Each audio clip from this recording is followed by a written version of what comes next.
Good morning. How is everybody?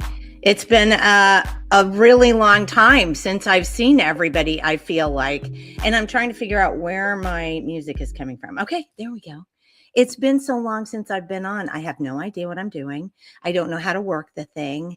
I opened it up this morning and went, oh, look, the StreamYard has been absorbed by their parent company. And now I have an entirely new screen and things all over on the side. So what do I do?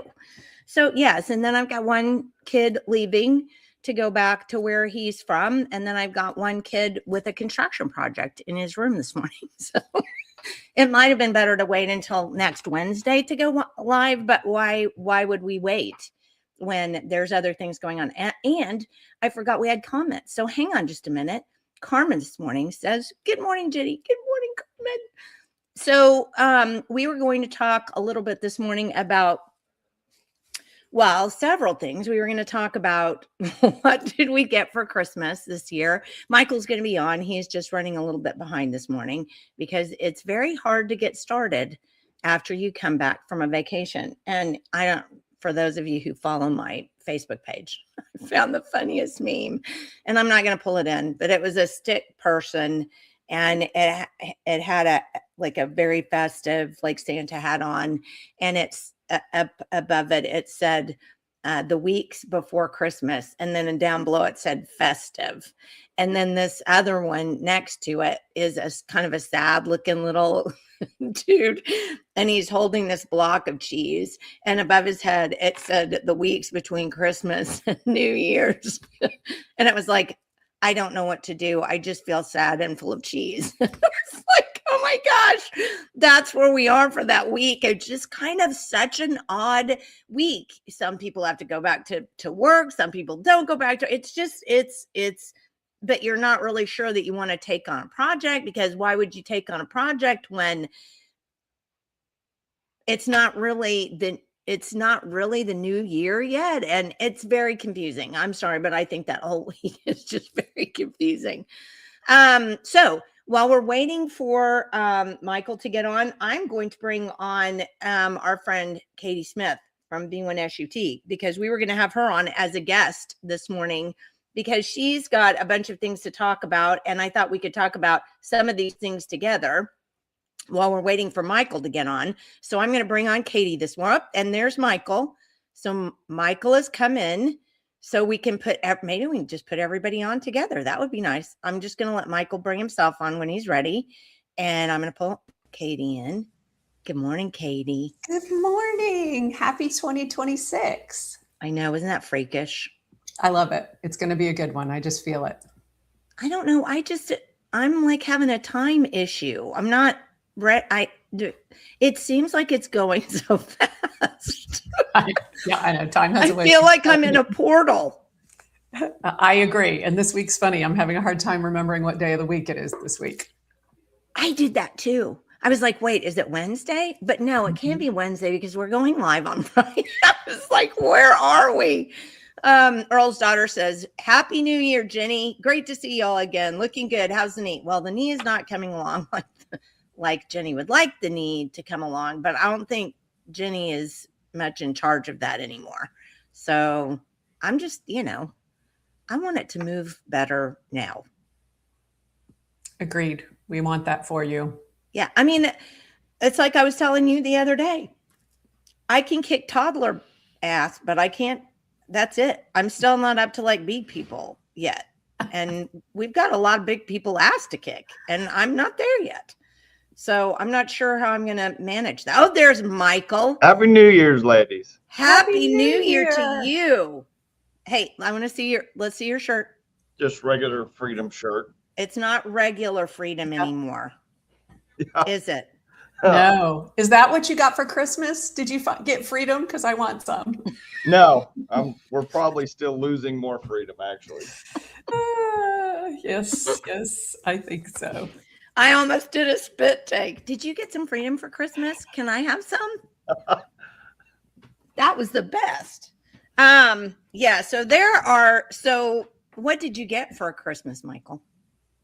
Nothing really. I mean, we don't really do, Lauren and I, we don't really do gifts. Yeah. You don't make the kids give you stuff? No, we do stuff for the kids and everybody else. And we don't really do stuff for us. I mean, I get stuff for Lauren, but I don't ever do anything. Well, I should have given you something then. No. You deserve something, Michael. No. I like to just give everybody stuff, and that's about where it is. If I see something I need or whatever, I get it. But I'm not a gift kind of guy. So Dorn says, thank you for all you do and did in 2025. And bye, Felicia, 2025. Oh, and your blackberry jelly was so good. Oh, good. Yay. And happy birthday. Thank you. You covered all of the bases, Dorn. You really got that all in there. Thank you. And Earl's daughter says, Jenni, ankle biters are effective. But I can't even get down on that knee yet. So I can't, I'll just be kicking your ankle with the one good leg. Okay, well, we're going to have to come up with something for you, Michael, so that you can have a little something for Christmas. Did you get anything, Katy? I'm like the least stuff and money motivated person you'll ever meet, much to my husband's chagrin. It would be way easier to please me if I cared what purse I carried, right? But I would say sometimes moments are gifts. Oh, and on Christmas Eve, it was like crazy, 75 degrees or something, even with the sun setting on Christmas Eve. And we went to Chickasha to their lights display, which they have a whole park full of them. If you haven't been, it's really neat. It is. And there was a little girl in front of us, a family in front of us with two little girls. And there's this bridge that goes all the way across the lake there in the pond. And it is just covered with lights. And she got so excited that she slammed on the brakes right in front of me. And she said, happy birthday, Jesus. I said, okay, I don't need anything else for Christmas. She just did it for me. Oh, that's so sweet. Yes. Well, I got shoes from my retail girl, and I got a rain gauge, a light up rain gauge. I like that. I got that. And then probably my very favorite one is something called, and I hate like using names on here, but it's called an Aura, A-U-R-A frame. And it's a digital frame. Do you know those, Katy? Someone else told me they got one. Yes. It's the greatest thing because instead of like downloading you need this, Michael. Look it up. Aura, A-U-R-A frame. And so instead of like downloading all of your pictures digitally onto a little thing that you snip into your computer, you can it goes into a cloud and you can invite family members to contribute to your frame. And so they'll just like text you these photos and they'll just show up on your frame, which is dangerous for the boys, trust me. But because I went in the other day and I'm not kidding, there was a cartoon penguin and at the bottom it said, it is poop. I'm like, that's not what we're supposed to be putting up on the frame. Is weird things you pull down off of the internet. Okay, people. But it's been fun. I mean, we got one for my dad and we got one for his mom. And, I think it's been really nice for them. My dad's been very excited about it. So That's awesome. I love it. And then outside of that, it was, we had a lot of death at the house over Christmas break, which was, we lost our old dog, and the old parrot had a stroke, and he's better now. He's doing a lot better now, but I thought that was the end of him. So it was, and then we lost a lamb. It was just a really odd kind of a, Christmas. It felt like it went really fast. And then, all these little sprinkled in, tragedies, if you want to call them that. It was just kind of like, took a hard time. It was kind of hard to get, going. But then once we did, it was good. So. But you took a little break. It was an interesting time to refocus and decide what the big issues are in 2026 and what we need to focus on. We're in the midst now of statewide election year, and it's so consequential. So it was an excellent time to stop, catch up. There's so much information coming at everyone, and decide what's the most important and make priorities. Yeah, because that was the other thing that happened while we were on break, is that our whole neighborhood is getting this, if we don't stop it, getting this humongous transmission line coming from the Redbud power plant. And so we've been trying to, and then we've got a data center that, our town is mulling over. And so, we were already trying to fight that during December, and that'll be, one coming forward. I did want to read this, Michael, if you didn't see this. Michael's gift to me was his incredible t-shirts. They give me a giggle every time. They are good. Some really good ones.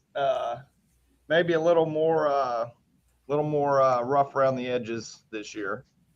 But you buy them for you. Nobody else buys them for you. Yeah, I buy them. I buy them on purpose to wear in public with my kids when we go to the store and stuff, just to get reactions from people. Push their buttons. Yeah. Visual communication. It's so impactful. We need to do more of it in 2026. Yeah. People talk too much.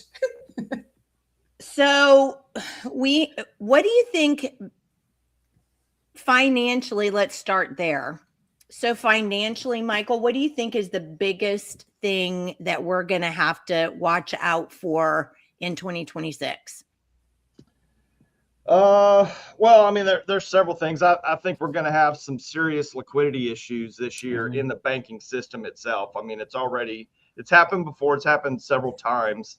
They're able to kind of paper over it, but like all this stuff that's happening with silver right now, that's all a direct kind of consequence of these actions. I mean, the financial system is broken, period.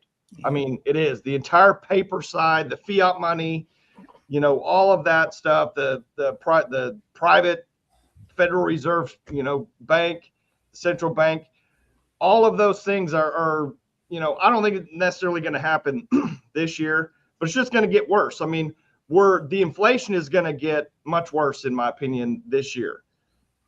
They're going to bring rates down. Trump's going to kind of force them to bring rates down. All that's going to do is put more money, out of our pocket into the government's pocket, or, the bank's pocket. And I forgot to bring this.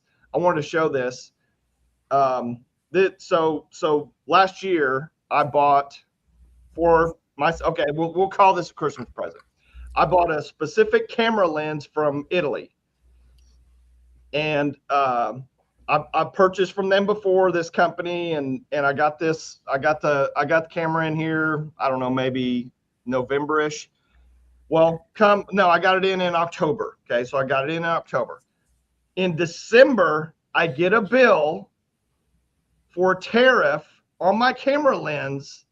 2 months later, they retroactively gave me a bill, and it was like $65 Really?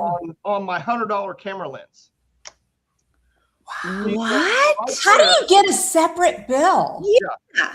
So while the FedEx sent me the bill after the fact, they went ahead and paid the tariff or did whatever. Then they sent me the bill after the fact, like 2 months later, and they wouldn't deliver to my house for Christmas unless I paid the tariff.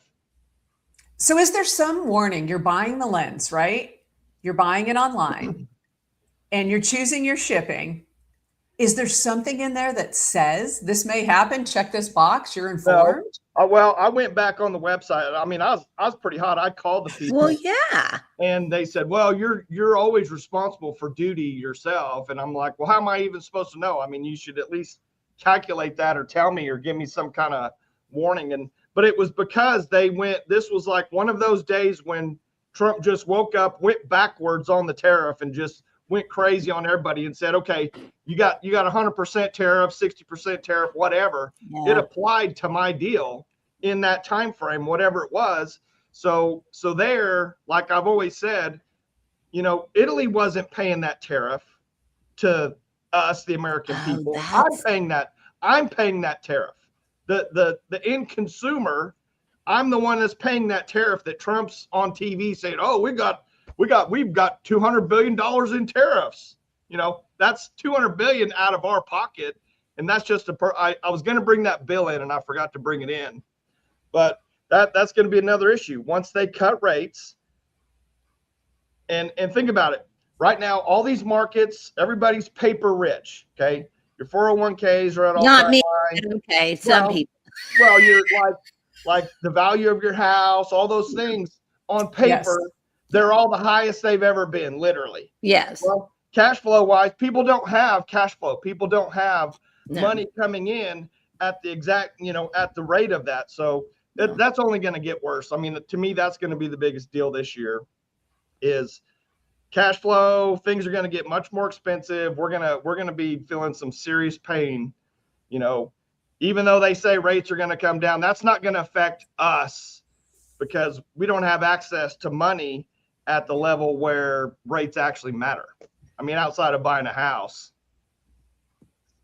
And the real estate market is where it shows the most. Right now, it's interesting. We're seeing the first sort of drops in prices, listing prices on existing homes. We're seeing new builders here in Oklahoma, which the residential building industry has changed so much in Oklahoma. It used to be a bunch of smaller builders who are building higher quality and doing it for a better price. And now we've had all these massive Horton and the rest of them come in, and now they develop whole neighborhoods and they're the only ones that build there, and they build a cheaper product and they're doing their own financing, but they're having to give massive incentives now because the real estate market stalled because of exactly what you're saying here in Oklahoma. It's all on paper. People think they have a $500,000 house because their house went up $75,000 in value over the lockdowns, but they can't ever get that out of it. Yeah. Unless you live out here, honestly, I mean, that's the crazy thing. We just have been shocked at what people are going to pay for land out here. So we moved out here, 13 years ago. Mm-hmm. And land out here at that point in time, it was high at $6,000 an acre. Okay. Yes. Do you know what they're paying for it now? Holy smokes. I have no idea. And who's paying? And that's a good question too, because our neighborhood gets together every New Year's Eve and has a little potluck dinner. And that was part of the discussion because they want to know if this parcel of land that they want to put this great big thing, electric lines over, it changed hands 2 times and went up in value twice. And they wanted to know maybe if some electric company bought it. We haven't, looked it up to see. But the point is, the piece of land that's a couple of pieces of land over from me that went up for sale last year sold for $120,000 an acre. See who bought it. And who allowed them to purchase for, the zoning comes in there. There's so many questions. It's crazy. Michael, I mentioned to Jenny, I did get to talk to her once over the over the break, and I decided that God put her on the farm from hell just to expose things that are happening in Oklahoma. When the farm burned down, That's we two learned that almost we don't spit have the takes for you, resources. Kate. We don't have the resources. Her farm burns down and wildfires rip through the area and they take people's houses. And we learned, our tax dollars are not going to put out the fire. Yeah. They're just not. The resources are not there. And now all these other things happen there. And now she's under a proposed massive high wire that's tied to all these energy policies that are coming at Oklahomans that no one is voting for. They're fighting against. It was a really big story over the break. Mm-hmm. Well, it really was. I mean, New York Times did a huge, and I'm not like a New York Times fan or anything, but New York Times did an absolutely enormous kind of expose on data centers all over the world. I mean, not just here in America, all over the world. And it's all the same crap. I mean, it's absolutely, it's all for investors. It's not for anybody else. This isn't going to amount to anything. Everybody knows that. I mean, any data person that you talk to is going to go, I mean, that's going to be obsolete in 20 minutes. So why are we putting these things out?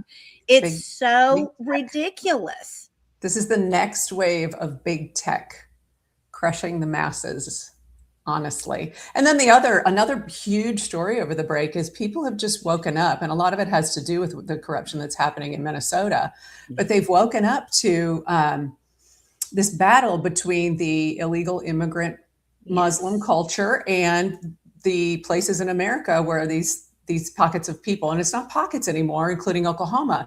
They just discovered in Bartlesville, which I've done a lot of writing about, perhaps the most corrupt, elitist, sort of destroyed town in Oklahoma. And now they find out they've had this so-called Islamic center in an old building there that incorporated in 2022 and, pulling resources, supposed to be providing services. I will say this, independent journalism is saving America. Well, that kid, Nick Shirley, is 24 years old. And he was the one who broke open the story about the Minnesota, daycare centers. And it's absolutely, and when you think about all of this, and Wendy Dial actually did a really good job of kind of putting all of the pieces together, like Adam Hall. Well, I'm going to back up because Earl's daughter said, yes, Katy, I can testify to that, overpriced and underbuilt houses. And then Adam just said, that's another reason why outside influences are attempting to change our primary elections to force these type of corrupt schemes. And I do believe that, because when you look at Minnesota and what all has been going on with the Somalians, I mean, and Wendy pointed out in her article that the pattern kind of tends to be American leadership. It's not America. It's not us here. American leadership starts a fight in another country for whatever reason it is, starts that fight. And then what ends up happening is then we say, then it fails. And we say, oh, but we've got to bring X so-and-so here because they're going to be persecuted in their own country because they helped us during this war. And I never thought about that until she said that. And I went, oh my goodness. That's why we have so many Muslims here. That's why we have so many Somalians here. That's why we have so many of these other populations here. But they're being, in their own country, they're being persecuted. Well, what about in our own country? Right. People are going back and revisiting the Biden Afghan withdrawal. In Oklahoma, they're revisiting what I reported on is that Governor Stitt welcomed them. We're going to welcome them here. Yeah. Approximately 26,000 were sort of integrated by Catholic charities and taxpayer funding. Then we found out through Cindy Bird's audit of OMES that millions were misappropriated, that a woman from within OMES basically formed a company for her husband and shuffled that money to that NGO for some of these purposes. And so these things that you see on a national scale, they're happening right here in our state government. We just haven't unraveled all of them yet. every effort that you see that's supposed to be helpful on a mass scale for people who are outside of Oklahoma, coming to Oklahoma, or you're ashamed that you're not compassionate, just keep digging, follow the money, because there's a reason that these politicians are supporting these kind of moves. And then we found out that federal authorities caught a terrorist who was planning to shoot up with his minor brother-in-law polling places in the last presidential election here in Oklahoma. That person came here on your taxpayer money, welcomed by STIT, through those programs. So that people are definitely waking up here about what's happening. We'll see where this goes. I think it's going to be a very big issue in our state elections. I think I'm gonna reparse that. We have to make that an issue in our state elections, because so many of the people running don't, or even who are sitting there, they're still under that impression that if I say, well, I don't want Sharia law here, I'm some kind of a racist or a bigot. I'm not. This is America. We don't operate anywhere, should not operate anywhere under any law that is incompatible with the Constitution, period. End of discussion. If you want to do something different, go find another place to go. Right. Great comment by Earl's daughter. The independent journalist said the FBI is calling him to see how he broke the story. If you go back, the story wasn't broke. People have been trying to shout this out loud since 2018.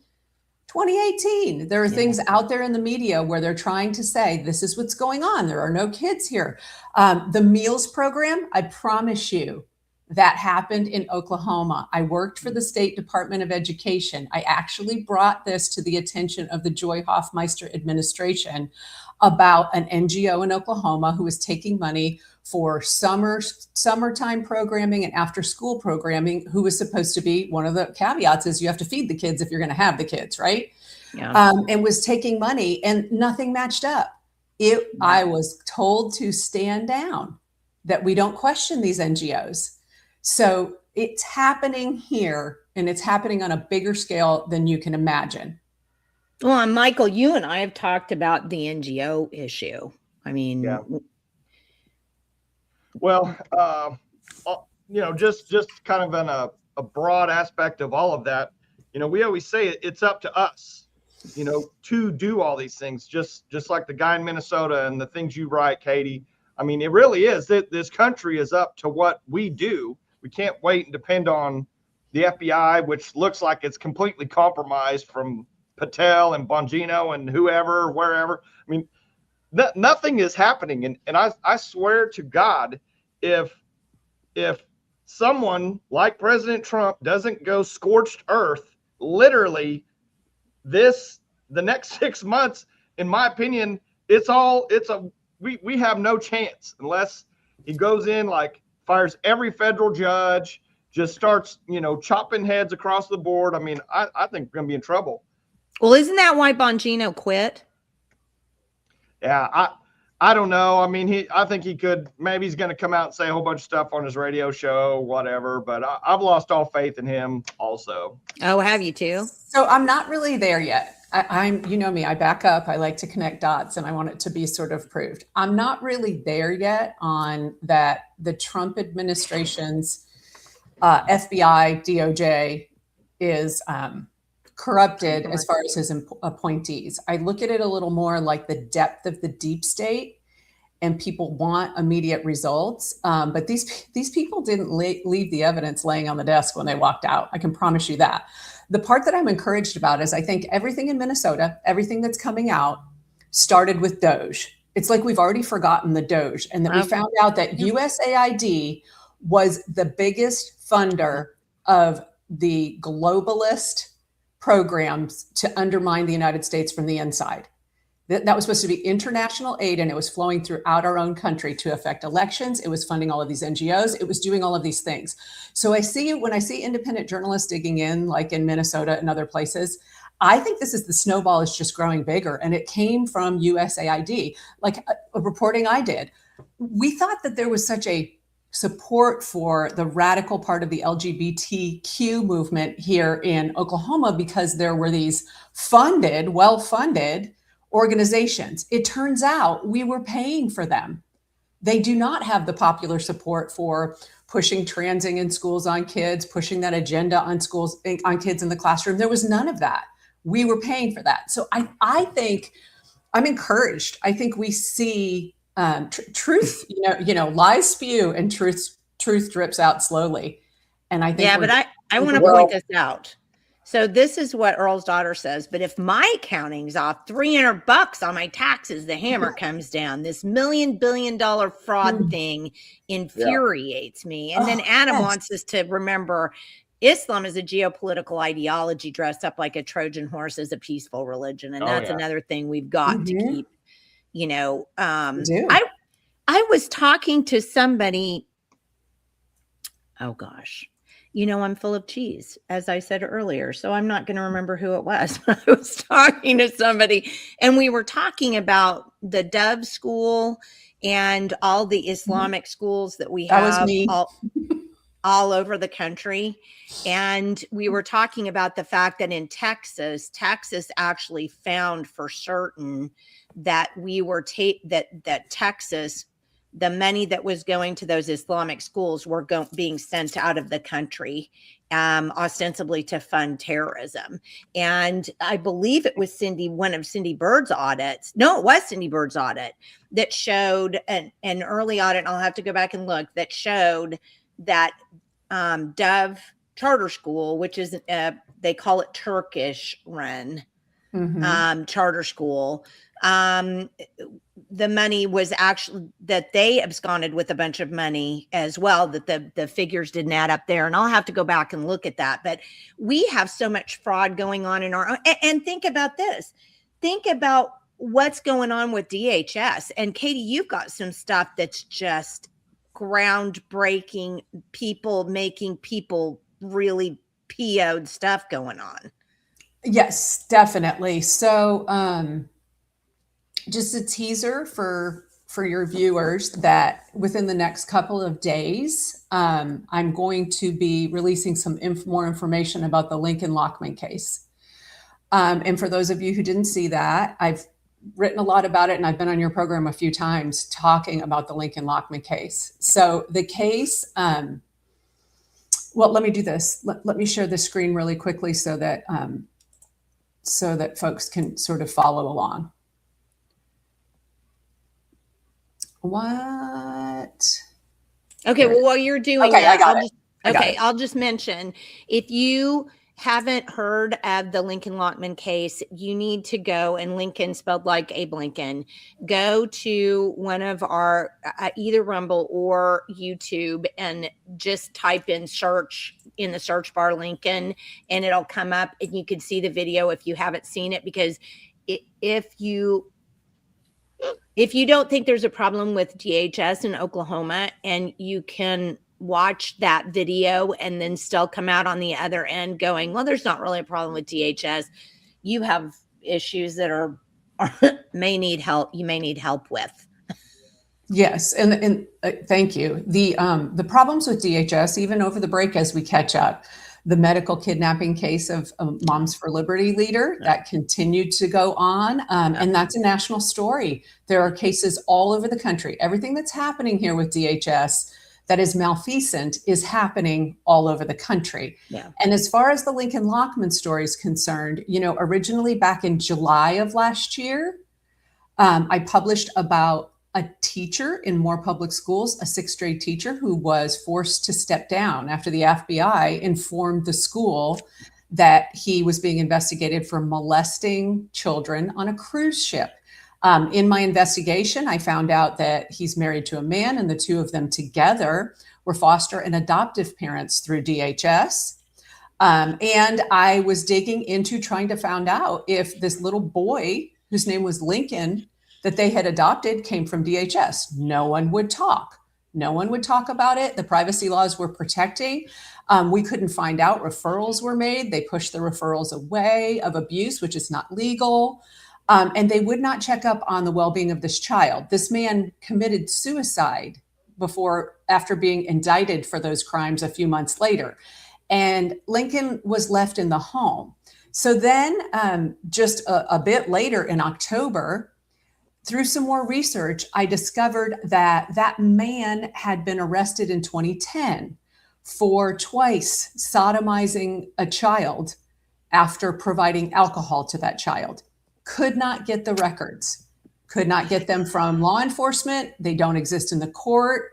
It was just a little blurb in a local newspaper that said about, this is who was arrested this weekend. It described it and described the charges.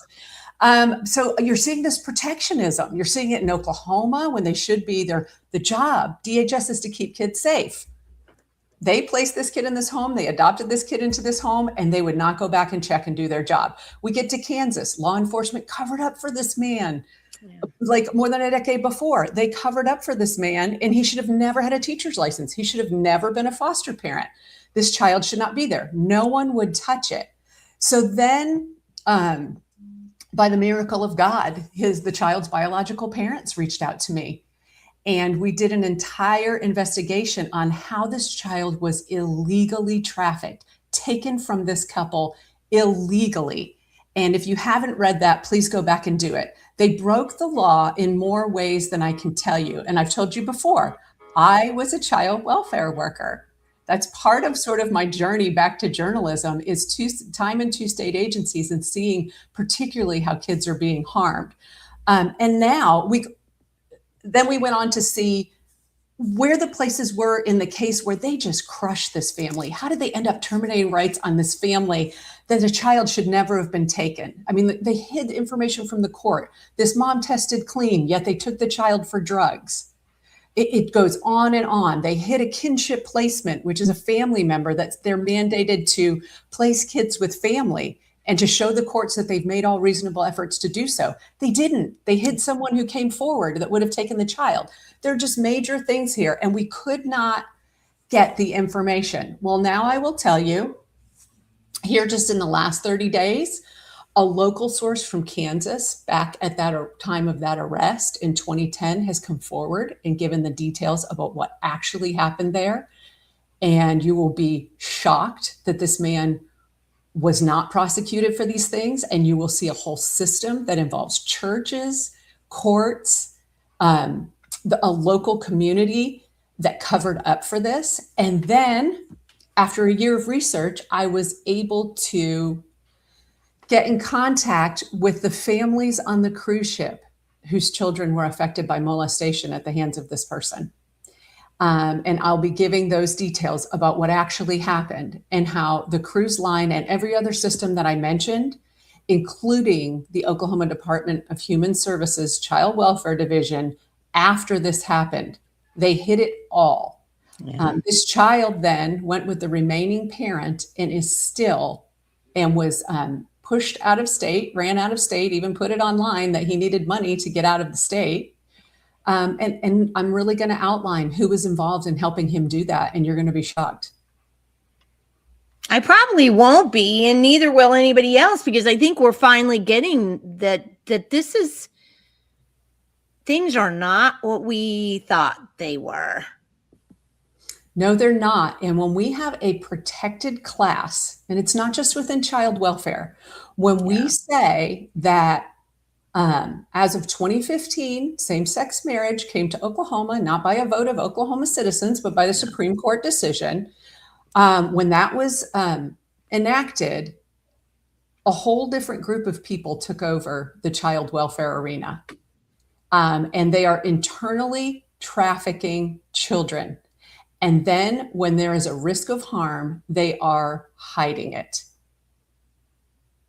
Well, I believe it's the biggest risk to Oklahoma. If people can take our children unlawfully, they have the ultimate leverage over a population. So we're not going to stop on DHS. And again, I believed the DHS issue, which is just one wrinkle in the biggest governmental mess perhaps the state has ever seen. I believe that this should be the litmus test for any statewide candidate. What are you going to do about DHS? Yeah, I agree with that. I agree with that. I mean, it's almost like, what we should do is we should all sit down and come up with some questions that people should be asking people who are running for office, because I don't think we have been asking the right questions. And so it's not that we're not even getting the right answers because we're not asking the right questions. I just think, What's very telling is no one will talk about this. These are the kinds of things that make good people purchase wood chippers. There has to be enough righteous anger to get this done. I will also tell you the medical kidnapping case, the Mooney case, which no one wanted to call it political persecution. So I was screaming it from the rooftops and proving it on every piece. And that quickly became a national story. It did more than expose, just like the Lockman case. If you dig into these cases, you see where all of the problems are, not just on that case. And in Canadian County, I am working on an expose about, they have a children's justice center, which was supposed to be the new model of child welfare, where they pulled all these services in-house. Now DHS and the judges and all of the services and the DAs are all under one roof. They're drinking from the same coffee pot on a daily basis. It has allowed the internal trafficking of children to social workers within the child welfare system. So imagine you're in charge, your system is in charge of state mandate, getting kids back to their parents and helping them correct whatever conditions that they were lawfully removed for. But you or someone above you or someone that you work with wants those children. It's happening. It has happened, and it's prolific out in Canadian County. It's just a tell of what's going on across the system. Well, I do want to point this out because Catherine's right. Sometimes the candidates won't answer. You have to get in front of them in person to try to force a response. And I do think, guys, this election season, it's so easy to say, well, this is going to be broadcast on YouTube or whatever. I'll just look at you. When there are candidate forums, go to the candidate forums. Be in front of these people. Ask them the hard questions, because so many of these candidate forums, they're thrown softball questions. People don't really bear down on the issues. It's just kind of like, well, what do you think about the weather today? Well, who cares? What are you going to do about DHS? Exactly. Those candidate forums, those town halls, those things, I love those. And what I do is I wait for all the cheerleaders to ask their little questions. And then as soon as the crowd dies down, I'm going to stand up and ask the question, and I'm not going to let them go. Yeah. And they hate it. I've had candidates actually say, the assistant comes in, looks at their watch. We have to go now, and pulls the candidate off the stage. Gina Nelson did that, pulled her right off the stage because she didn't want to talk about what was really happening in schools. And see, if you can't answer the hard questions, you shouldn't be a candidate in the first place. Correct. That's just the first thing. So I want to point out, this is my new calendar for the year. I don't like it as well as my old one, but I couldn't find the one that I liked. We've got all of January booked, and all of January essentially is going to be, our session's going to start. I think it's February 8th. Somebody correct me, but I'm pretty sure it's February. I think it's February 8th. I can figure it out really fast if nobody corrects me really fast. We need to find out February 9th. Should be February 9th. That would be the Monday. We've got to find out who's running what bills to stop things, bills to help things, bills that we need to be paying attention to when they come up beginning to come up in February. We've got to know what these things are because it's so hard to follow any of this stuff. So all of January, we've got lined up with representatives that are going to come on that are going to talk about legislation, and the Pike Off ladies are going to be there to talk about what kind of legislation they're putting together and where they are in their fight. So we've just got to have everybody sharing the podcast for January and being on, as much as you can, because this is where the rubber's going to meet the road, and you're going to hear about these things that need to be looked into. And I think our very first one is going to be Tom Gann. Yeah, Tom Gann's going to come on to talk about the ALPR fight and what public safety isn't and what they try to make it. So these are things that I just wanted to put in the plug for that, because I think January is going to be great. I think people are going to be able to tune in every day and go, oh my gosh, really? Well, I'm going to write that bill down and make sure I follow that one. Mm-hmm. So, please tune in.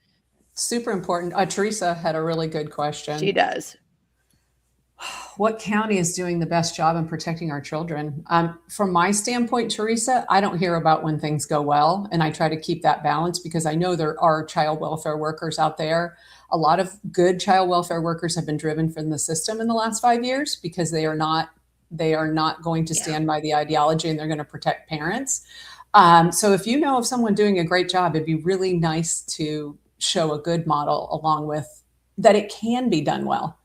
Well, I thought you've told me before, though, that Canadian County, there were some things that happened in Canadian County, not Canadian County, Cleveland County, a lot of problems there. Lincoln Lockman's case came out of Cleveland County, and yesterday actually funneled through this program. I got a tip about another case that is almost identical to the Lockman case that came out of Cleveland County.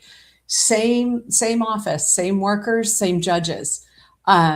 So I'm collecting that information right now for sure.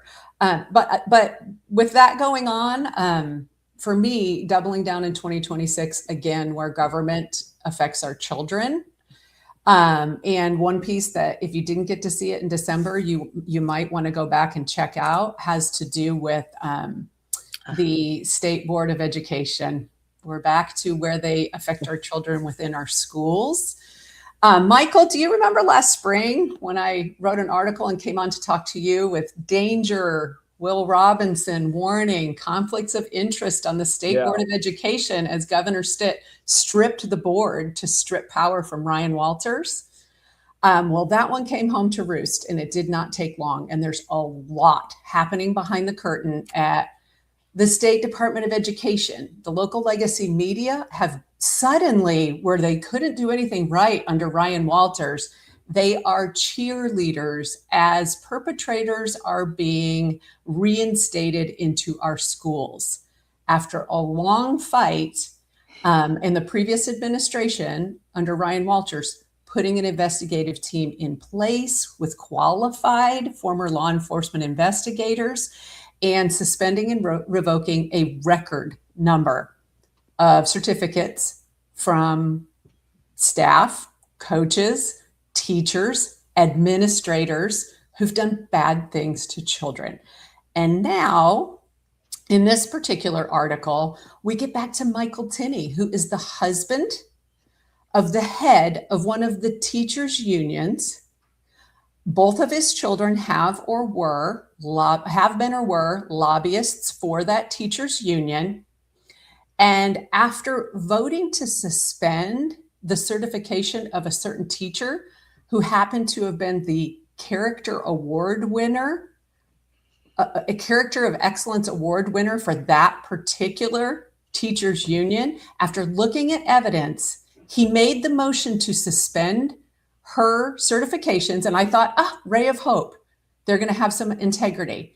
And then the organization got involved and they flipped around and reinstated this person by saying they have a behind the scenes negotiated settlement. Wow. So they recommended unanimously to send her to the due process to revoke her certifications. And now suddenly there's a settlement by the attorney named Eli Plant. He's the head counsel for the Professional Oklahoma Educators Union.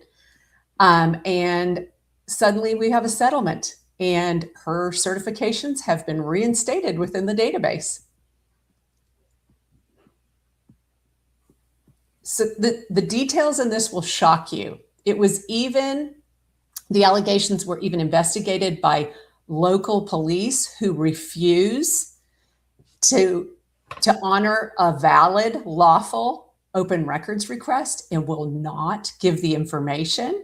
Insider sources say this person admitted that inappropriate images went to a group of students, like a group text or other group digital format of students, but that it was supposed to go to another group and then it was accidental, to which if we decided to believe that, and if that could be verified, why, under the new law put in place by former Representative Sherry Conley, does a teacher have a group text with students without parents? And I even go into how they're interpreting that law to get around including parents on digital communications with students. So we take a step forward with our legislation because we have some good people in there fighting. And the schools prove to us that they do not want parents involved in the school-child relationship, even when it comes to keeping them safe. So if you haven't read this, I advise make a cup of coffee and dig in, because this is a big issue. There are many, many other things happening behind the curtain with this board, and we're not going to let go. I'm on part 2 of Return of Public Ed Deep State, and we have a lot of tips coming in. Well, and I do want to point out, I'm trying to find it to make sure we have you on the 14th. Mm-hmm. We're going to do a special report on the 14th to catch everybody up on what's going on with this. And then we also have you on a special report on the 28th too. So, I mean, we're trying to get this stuff that you're finding, out as widely as possible. You just have to have we have to get this information out. And I do want to point out that one of the things that I am so convinced that we have to ask our political candidates this upcoming year, do you believe in the rule of law? Mm-hmm. Because I want people to answer that question, because I know, Michael, we all know that if the powers that be don't want to follow the law, they simply don't. And then the judicial system seems to be in cahoots with them and just doesn't decide they want to prosecute. I mean, you look at so many things that have happened with the things that you've reported, something that comes right to the top of my head just immediately. Do you remember, Michael, when we had Amy Serrato on and they were talking about how the judge in Cleveland County just basically threw out a perfectly good lawsuit that they had filed based on the wrong things that OTA had done. And they just basically didn't do anything about it. They knew it was wrong. They agreed that it was wrong and then just let it happen anyway. It's such a good question. I mean, Michael, what are your thoughts?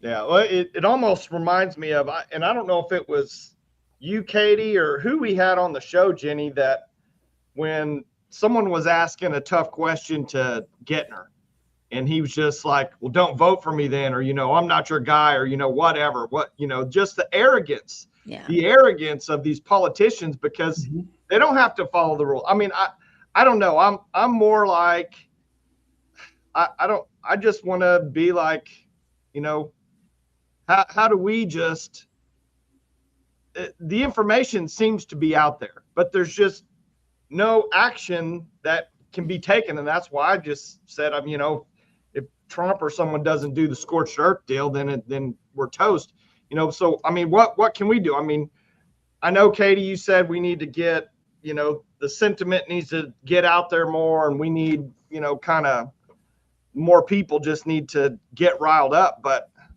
I don't know. I mean, I'm just at that point to where, if someone's head doesn't get chopped off, then nothing's going to change. Well, I think I agree with you. I agree with you that there needs to be a big response. And it always in our republic comes down to the voting. So I can tell you, when I look at all the places that these institutions within our government are setting the stage to further protect themselves and frankly box parents out in the world that I'm looking into. If you look at this, like the State Board of Education, and you look at that replaced everybody on the board and drove out the only elected representative there. Now the talk is, if you listen, people like Senator Adam Pugh, who's the chair of the Senate Education Committee, are out there propagandizing about this has been the problem all along, that we had an elected person at the board. We really need to give the governor full control. So they're going to try to pass something that locks us out forever. And you have to remember, the state superintendent of public instruction is our only elected state agency head. That's it. They're trying to close the door. So people need to understand that. The jungle primaries, it's the same thing. They're trying to override your vote. If you look at DHS and you look at how they're trying to hide the people who actually have the control back in the legislature, these folks that have the control or had the control and caused this mess. So these folks, you look at the grand jury petitions that have been filed. I interviewed Daryl Doherty, who was arrested on $1 million bond, essentially for speaking up against this and putting out a grand jury petition. Right. Well, that grand jury petition to investigate the courts in DHS and the people who want the power was quashed when our former speaker, Charles McCall, who's running for governor, made a motion and entered it. Our current speaker, Kyle Hilbert, made a motion and entered it. They quashed it. So we have to be standing up against the mechanisms that are taking away more of our power and close the door forever. A new petition was filed, right? So there were all these complications that they said that they couldn't move forward with this, and they quashed it. A new petition was filed. And guess what happened? They all entered it again. The McCalls, these big figures in the legislature, motioned to enter the petition to kill it again. People need to be making a stink. Look what's come out about, and this is all in Stillwater in Payne County. Look what's come out about the corruption in the criminal justice system. We have young girls being raped and strangled and put in the hospital and having neck surgeries, and the perpetrator walks. And now we're finding there's more than one of them. Some of them are connected to the governor in different ways. Judges were put in place by the governor when there's an opening to sort of cover these things. People need to be very educated about how they are keeping us from fixing the problems. Yeah, but in the other side of that, though, Katy, we saw the exact playbook of what they did to Ryan.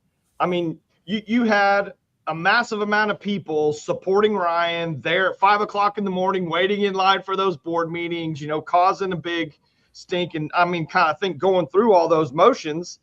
And yet you got a guy like Ryan, and then he winds up just quitting, through all the, so I don't know who we're going to have to, we need that next level person that's going to defend us and take some action on our behalf. And I don't know who that is. I mean, it just seems like every legislator that seems to be on our side, they block them out or box them out, at some point. I don't know. I don't know what to do, because I'm not saying we need to take physical, have physical violence or anything like that, but I don't know if just enough people just knowing kind of what's going on is enough. I don't know. I think you're correct about that. And I don't think anyone's coming to save us. I am actually encouraged about the growth of the Freedom Caucus. And it's interesting, if you're really watching the Freedom Caucus in Oklahoma's legislature, you watch them come in. Do you remember? They were secret. Yes. They did not declare their allegiance to the Freedom Caucus publicly in the past. That's all gone. You're either in or you're out. So the line's been drawn with a dark Sharpie now. Nobody's playing. And we've seen some folks dabble with the Freedom Caucus and then, frankly, cave when the pressure was on a certain issue.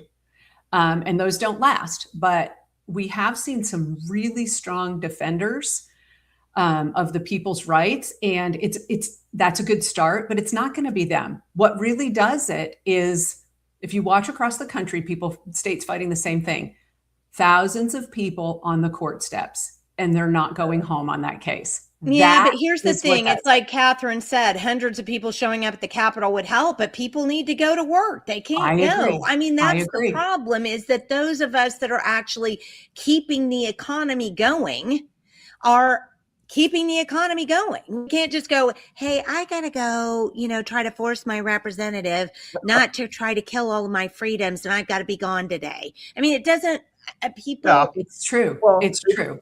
It's like it's a catch-22. They all lie to us. They just tell us whatever they want to tell us so they can get in power. Then the good old boys club goes to work, behind closed doors with all their BS, pomp and circumstance. But ultimately, I guess, in my opinion, the thing that allows all this to happen is, we have a broken monetary system, a fake money system. Well, if you have sound money and real money, and we fix that, you don't have all this other stuff, because you don't have that ability to just have a whole paper side of everything that's completely fake.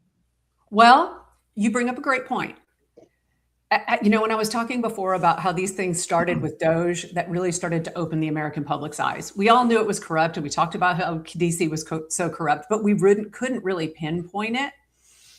And now when you really look at that, the USAID money isn't flowing into these progressive NGOs, it's being stymied. I'm not saying it's stopped, but the court battles that the current presidential administration are fighting, they're winning. They take time, they move up the courts, but they're winning. That funding is going away. We're already seeing it in Oklahoma. There's a couple of progressive organizations that are shutting down.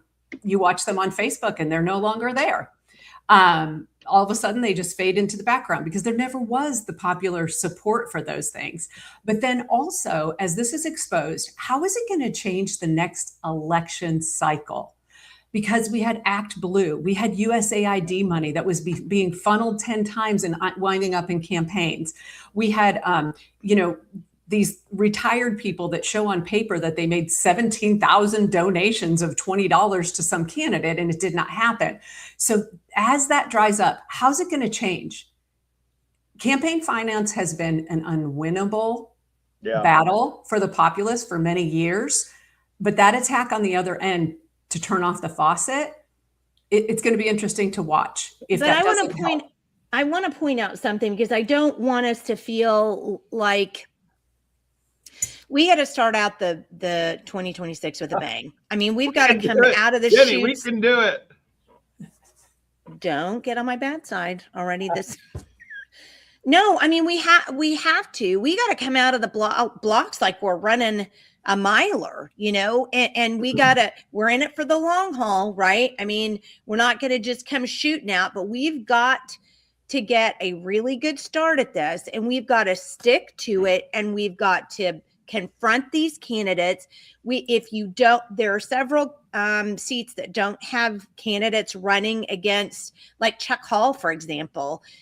He needs to be gone. We need to find somebody who's willing to step up. And those candidates that aren't going to take PAC money, that are only going to take individual donations, that are going to promise to be mouthpieces for the people that elect them, and not the bunch of BS, garbagey, whatever is going on at the Capitol. And I was going to go on a bigger rant, but I won't do that. But that's what we have to do. Because if you look at it, we do have people in there that we got elected 2 years ago that we've got to make sure we get reelected this year. Exactly. Jim Shaw, Molly Jenkins, Tom Gann, Gabe Woolley. I mean, there are good ones out there, and we've actually gotten some good ones in the last couple of years. But by God, we have got to double down on that. Mm-hmm.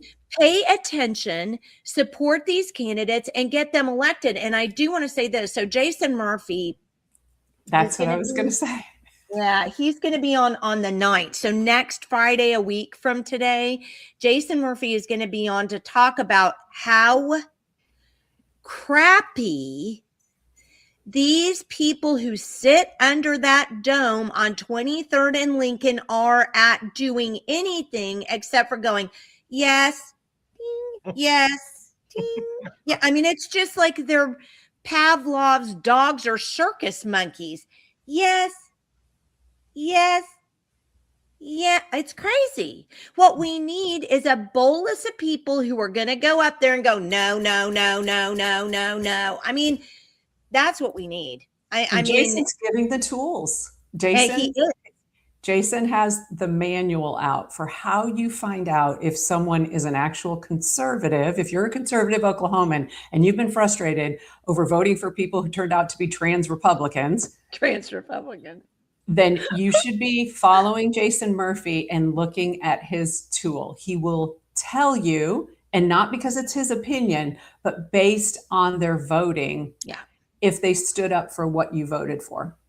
Yeah, and that is the biggest piece in saving the state.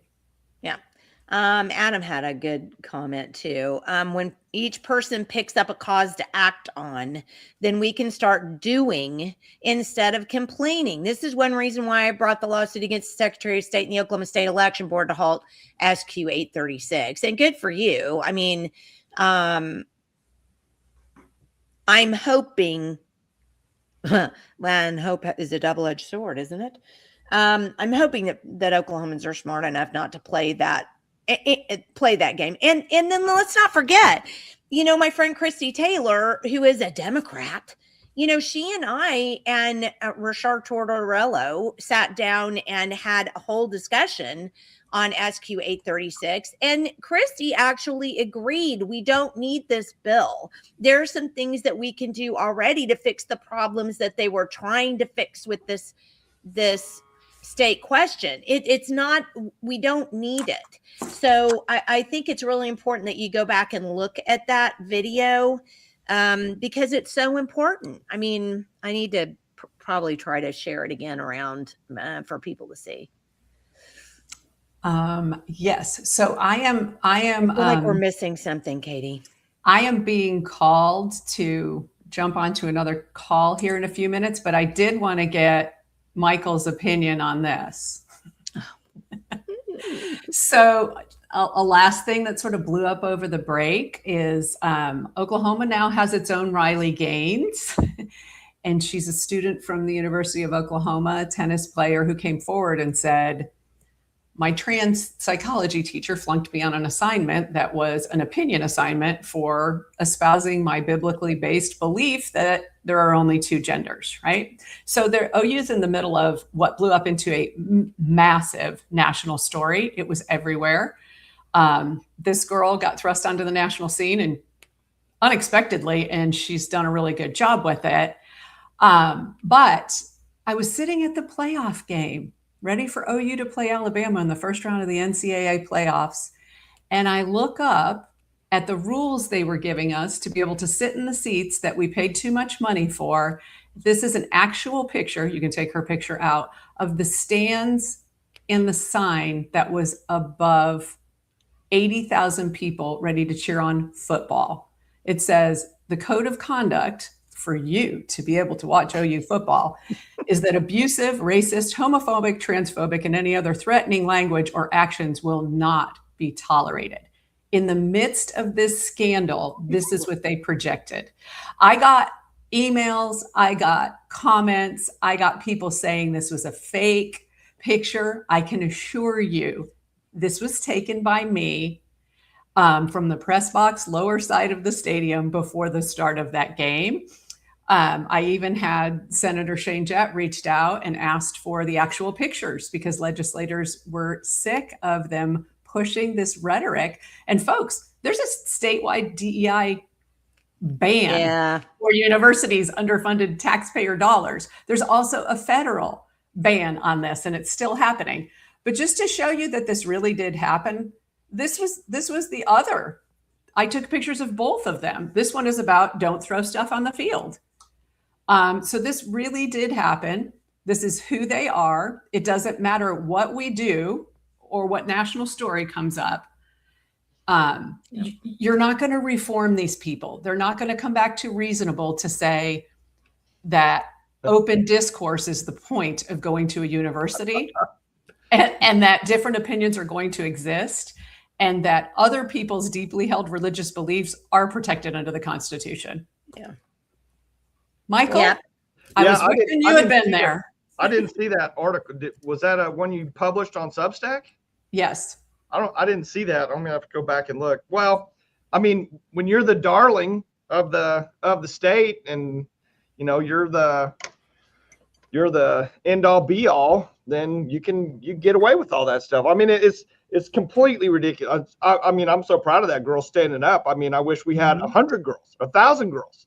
I mean, think about the Bible Belt here, the Bible Belt that we're in. And we love OU so much that we're going to send our kids over there because we love them so much, regardless of what they're doing and preaching and saying and protecting more than anything. I mean, I don't know. That's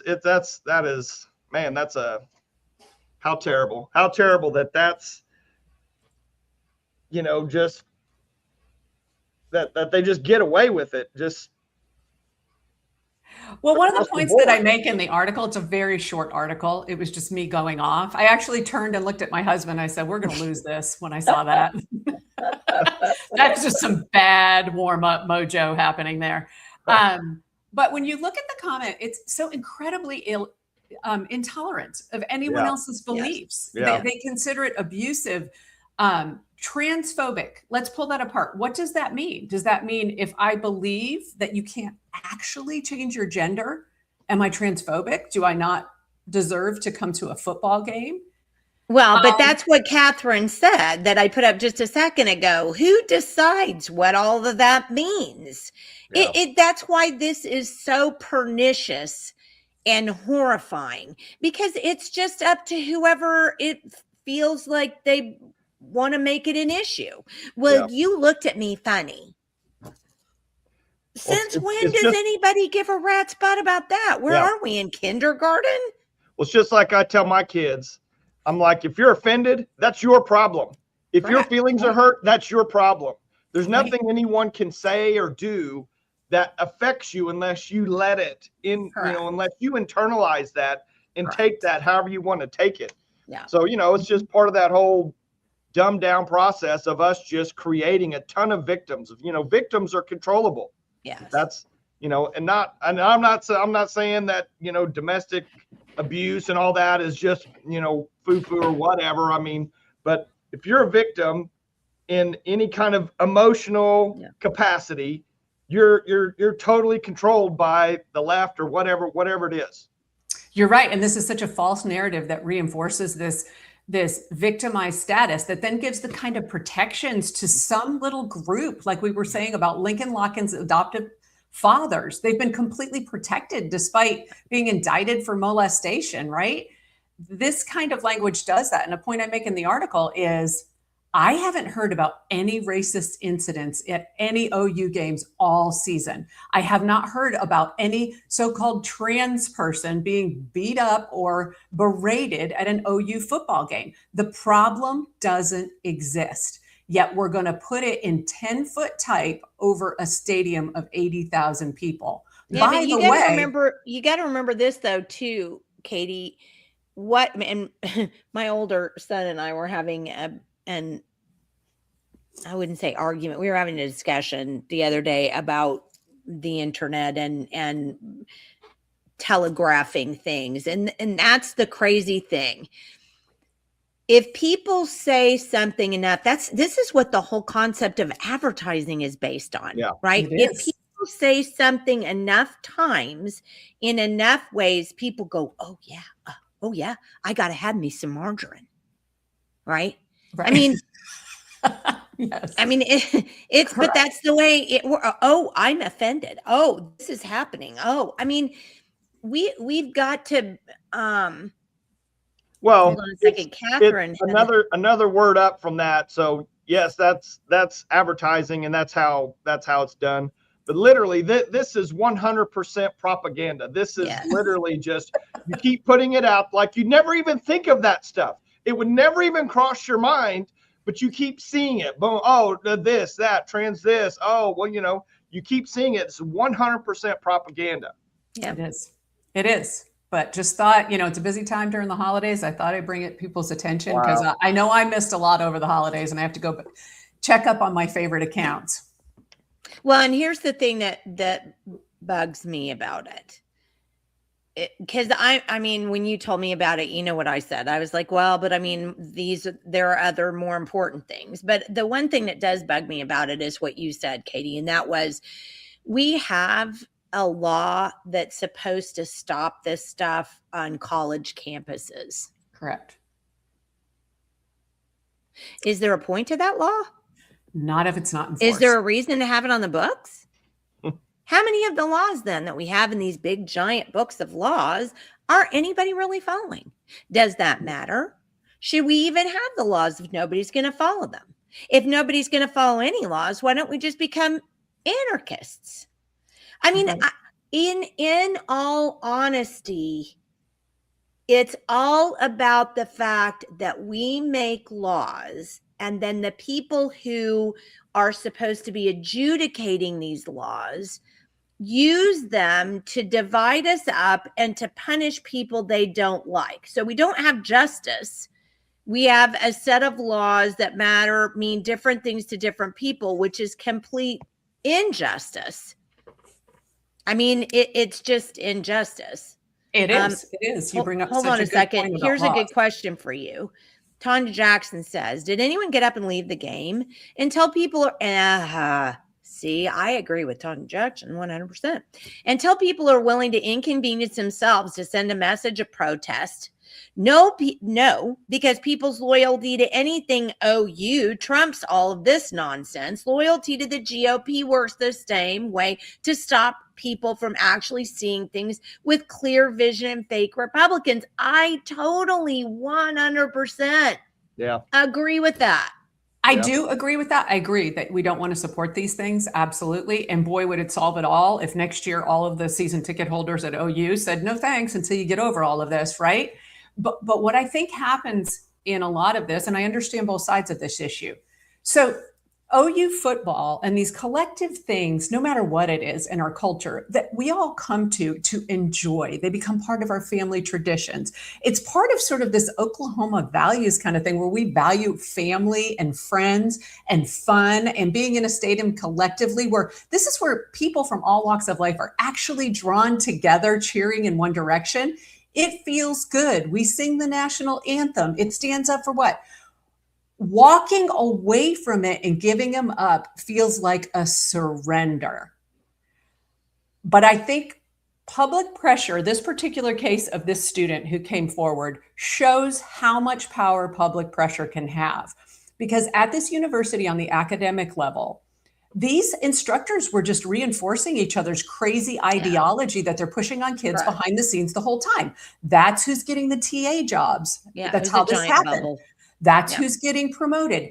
They're all in agreement. And until it gets thrust into the national spotlight, this crazy progressive university system will not do anything about it. Once it does get thrust into the spotlight, they are forced to throw that person that they used to support under the bus and make a public statement about what the law is. Well, did you guys, either one of you guys see, and I want to say maybe it was in Epoch Times. I can't remember, but that universities are losing donors. They are. Like students, because they're like, I'm not going to put up with this bull crap one more minute.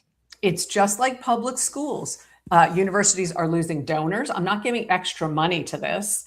And they're losing students, incoming freshman students. Public schools, because of everything we talk about and I report on. Homeschooling is growing. People are opting out. Churches at a record rate in Oklahoma are opening their own schools because people do not want to give their kids to the government anymore. And they're looking for a revival of the religious traditional education. So you're right. With every one of those kids that walks, there goes $13,000 a year to the system. Yep. Yeah, for sure. Tanya says, and this is, she follows up her comment by saying, doing what's right costs something, even if it's just comfort. But I do want to make a point there too, though. Doing what's right probably should cost you something, because it's doing what's right often is a test. Well, there's a flip side to it though. Like when in the NFL, back when Colin Kaepernick and all that BS, BLM stuff, and they were taking a knee, I was the biggest Dallas Cowboys fan ever since I was a little kid. I mean, really went to the games, bought all kinds of stuff, everything. I mean, I love Dallas Cowboys. I'm so sorry. Yeah. When they started taking a knee and doing all that BS, I emailed Dallas Cowboys. I emailed the NFL. I said, I'm never watching another game. I'm never coming to another game. I'm never buying another item, another sticker, another anything that has to do with Dallas Cowboys or the NFL. Still to this day, this is 10 plus years later, however long, even longer. I still have never, I quit watching all the games. I quit keeping up with it, all of it. No buy, no nothing, no money. I have more time, because I don't have to. More money. Yeah. I don't have to try to follow it. I don't have to try to, keep up with all. I mean, I love it. I actually love it. My kids are like, Dad, this game's on. I was like, I don't care. I got stuff to do. I'm more productive. I get more stuff done, so I don't miss it. I mean, yeah, in the beginning, I missed it, but I don't miss it at all. It's actually been a blessing to me that I'm not just like waiting all week long to see the next game or this or that. I mean, I actually enjoy it. Well, and you know what? We talked about this over the break with the kids a little bit too. It came up in a conversation because they were saying, oh, well, it doesn't matter if you don't buy anything or if you don't do this or if it doesn't matter. Ask Target if it matters. Ask Target. They've lost billions of dollars in revenue because people won't, after that whole thing where they were selling binders, breast binders to kids and all this other, LGBTQRSTV stuff. And people just went, I'm boycotting all of that. You can't do that to children. You be an adult, but stay the heck away from kids. I mean, They really did. I mean, they lost a significant portion and actually had to come out and, apologize to investors. And they said that they were going to do, some new things to try to, build investor support and that kind of stuff. I don't know, because I don't go into Target. I didn't, I'm a boycotter. But it does work. I mean, if you free market do it, principles. Yep. I agree. Free market principles work. Yeah. Okay. Earl's daughter said, I'm almost to the point I'd rather live under anarchy than a system that mutilates, kidnaps, or violates our kids. Yeah. Me too. This crazy university system is what's deciding our Oklahoma community planning. Just happened in Shawnee. Wow. Huh? Shawnee's a mess. Work? Yeah, Shawnee's a mess. It's funny how we're in a season that no longer can the emperor keep providing bread in the circus to appease those who have their eyes open. And I completely agree with that, Adam. And I do believe that more people's eyes are being opened every day. But we've got to do several things. Number one, we have to quit pretending that Trump is the be all end all and that he's going to fix all of our problems. He's not. In some ways, he's made some of them worse. I think your story about that still pisses me off, Michael. That story about you getting the bill that's crazy. The tariff. Yeah. So, I mean, he's not going to. Then the second thing is, if we're not willing to be a little inconvenienced to do what we have to do to solve our own problems, they're never going to get solved. I mean, you can't wait for somebody else to act when you yourself can act. So that's something. So, and I'm going to tell you this. So the 5th, which is Monday night, our neighborhood out here has, because of the fact that we have a town council that we can't trust to not put a data center in here, and because we have the red, and I've started saying OG, and you, instead of the ampersand, I'm using a $sign. So OG $E has got this big, red bed out here that they want to create an octopus of, electrical lines off of. We all got together. So this is a tip for you.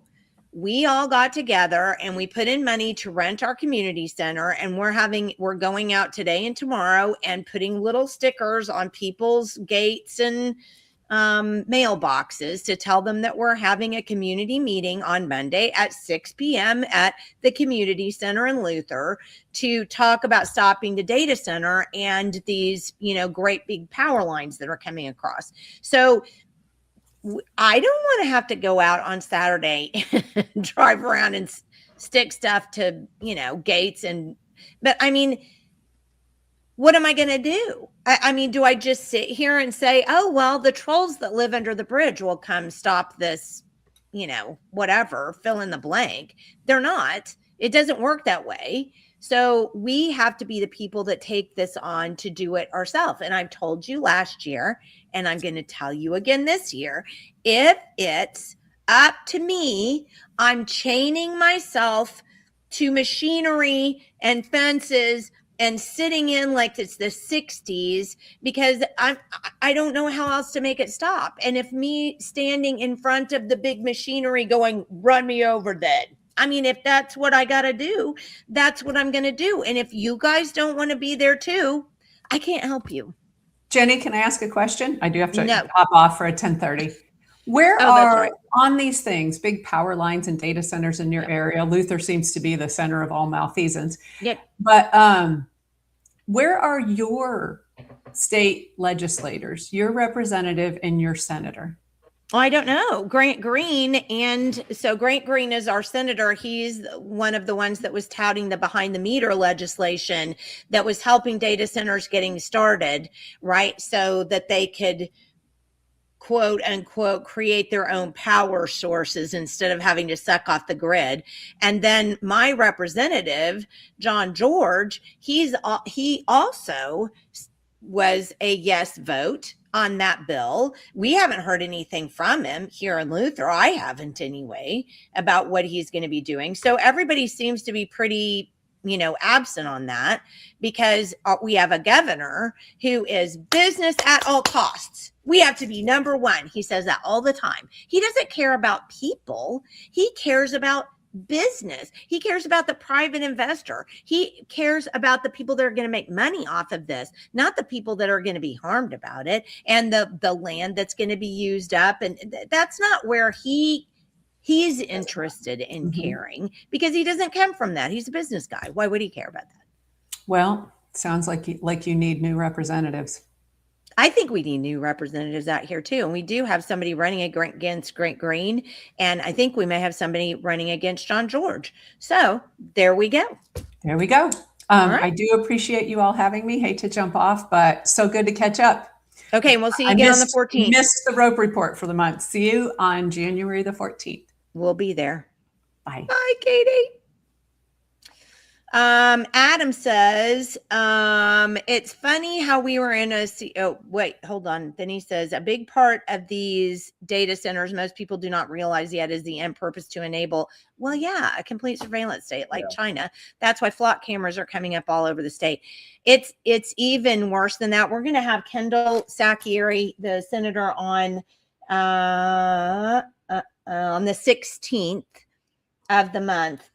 You're going to have to watch that, because if you were watching my page over the break, you saw me repost what Kendall was talking about.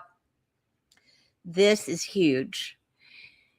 If we don't stop it, Service Oklahoma, who is all full of people, it's all in ohms, basically. It's all full of appointed people that we don't elect or do anything with. It's almost like a private company being paid for by tax dollars. Service Oklahoma is going to take the database that was just us people, you and me, Michael, who you turned your real ID back in. I never got one. All of those of us who thought we were opting out of real ID by just getting a plain old driver's license, they're going to throw us all into the real ID system in February. They're going to turn that database on and just plug it all into the federal real ID system in February. And they were going to do it without anybody noticing it or knowing anything about it. And in Oklahoma, it is law. It's law. Not that anybody cares about law.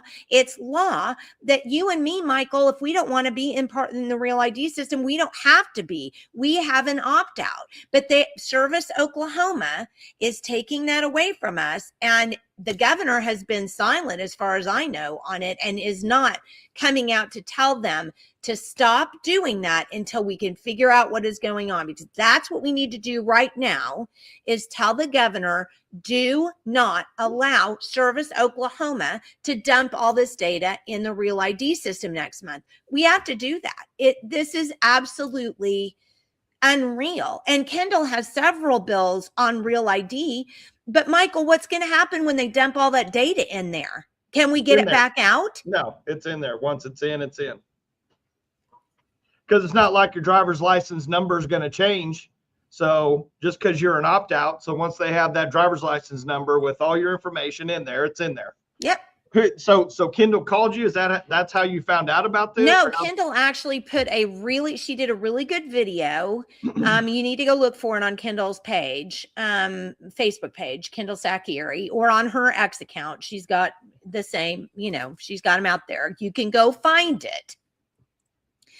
Listen to her describe what's going on. She actually had the members of Service Oklahoma come into her office. They were very obfuscatory. They wouldn't answer her questions that she asked. They just had these talking points. This is all coming out of AMVA, which is the American Motor Vehicle Association.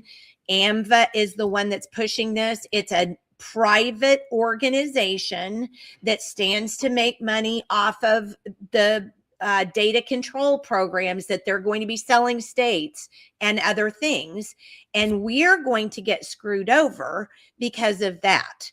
And she explains it beautifully. We just have to call the governor and say, we need you to put a big stop on this until we can figure out what is going on. But you can't release my data into a federal system without my permission when we have a law that states I have an opt-out. Wow. Oh, Christopher and Stephanie Davis says, I emailed the governor about the real ID stuff after watching Kendall's video. Of course, I did not get a response from him. What bill is it that they're pushing in February? They're not. This is the problem, Adam. Service Oklahoma is only regulated by the governor. That's it. They are their own institution. That's what the governor wanted, because don't forget, our governor he is an oligarch.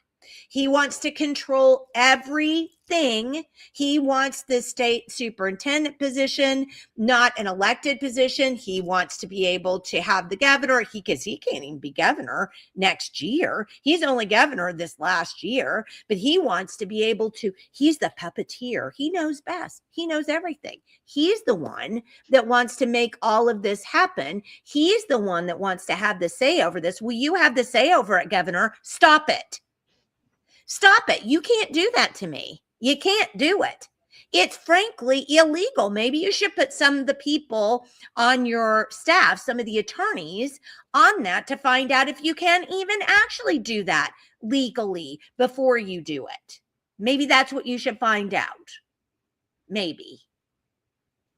Org. Wow. It's not even, and that's the point, Sarah, you're exactly right. It's not even a government database. It's a third-party private contractor. So what are you going to do with the data? How are you going to have any access to it? Where's the accountability? Where's the transparency? There isn't any. It's like Flock. Flock is a private company. They make money off collecting your data. They make money off of cities and towns going, oh, I'll pay $75 million a year to have access to all of your cameras and blah, blah, blah. It's horrifying. Okay, so did I get all of that in? I hope. Unelected bureaucrats are running Oklahoma in every possible way. In every possible way. All right, it's 1:30 and we've got, well, I actually had to move furniture. So I'm going to get off and turn my frustration into moving furniture. Please don't forget about next Wednesday. We're starting off on our pay attention to what's going to happen in 2026 in our stupid legislature. Please be here for every single one and the specials we're going to have with Katy. Please mark it on your calendar. If you can't be here live, I totally get that. It's 9:00. Some of you are at work. I completely understand, but at least go back on YouTube or Rumble, find those, rewatch them, pay attention to what's going on, because if we don't all come together to push back on the system, we'll be absorbed by the system. Yeah.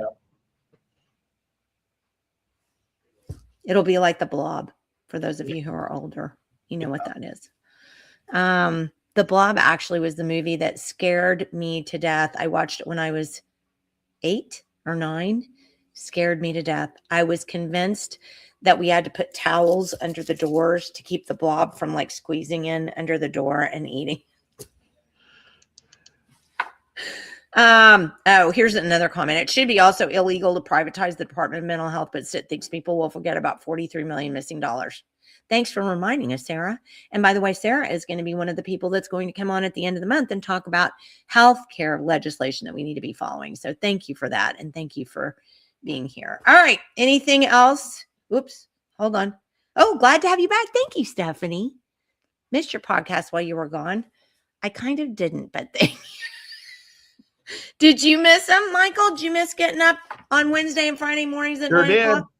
You did? Sure did. Wow, I didn't miss it a bit. I'm sorry.